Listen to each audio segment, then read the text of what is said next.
Hey, this is Christian Muntean. If you're a leader or an owner of a business right now, you're probably struggling along with everyone else with all of the concern and the stress around the coronavirus and the shutdown, and now all of the confusion around reopening and the potential likely recession and how long that may go on for. We don't know. But what we do know is that this isn't the first time that there's been a challenge. This isn't the first time that there's been an economic falter of some kind, and that these things have been navigated before, and that this one will be successfully navigated by some companies, by some leaders. And one of the things I'm finding with my clients is the ones who are doing well or are setting themselves up to do very well once this thing is kind of over the hump. And I think we're getting closer to that now. They're doing specific things. And this is being supported by research out of Harvard, where a couple of the researchers out of Harvard Business School looked at the 2008 recession and a couple of the previous economic slowdowns. And they found that even though most businesses struggled, there were about 10% that actually came out ahead. And it was completely industry agnostic. So it had nothing to do like some industries just did better because of what happened. It's because of the decisions and the choices of the leaders. The first set of choices had to do around what I'll call just enough defense.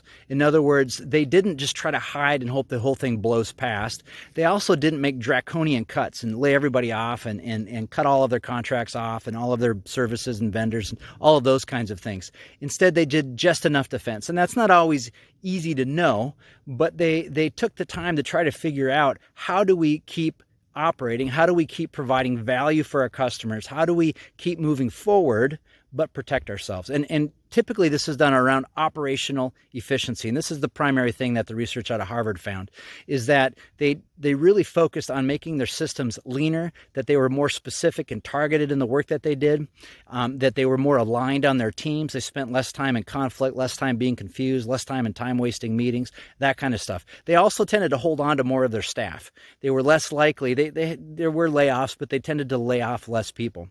The second thing that they did, following just enough defense, the second thing that they did was very targeted offense. In other words, they didn't stop or get out of the game. They didn't stop thinking about the future, thinking about their goals and where they wanted to get to. And instead, they took an advantage of really the depressed economy to potentially move into some new capital acquisitions of some kind, or to set up new contracts with terms that were favorable to them. Right now, I've heard a number of my clients are telling me that just because the interest rates are so low right now, they're able to get great deals that will set them up for the future. It's not going to pay off in the short term, but it'll pay off in the next year, the next couple of years. And that could, some of them are, it's going to potentially pay off for a very long time. The other thing that they're focusing on is careful experimentation, or careful research and development, if you want to call it that.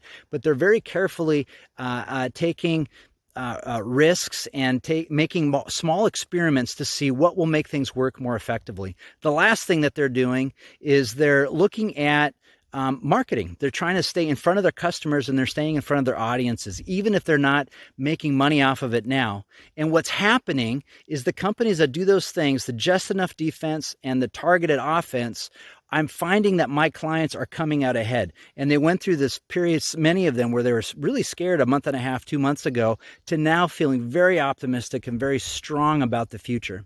And so that's what I hope for you. I hope those 2 tips help you. Feel free to get a hold of me, or follow me, or make a connection down below. Thanks.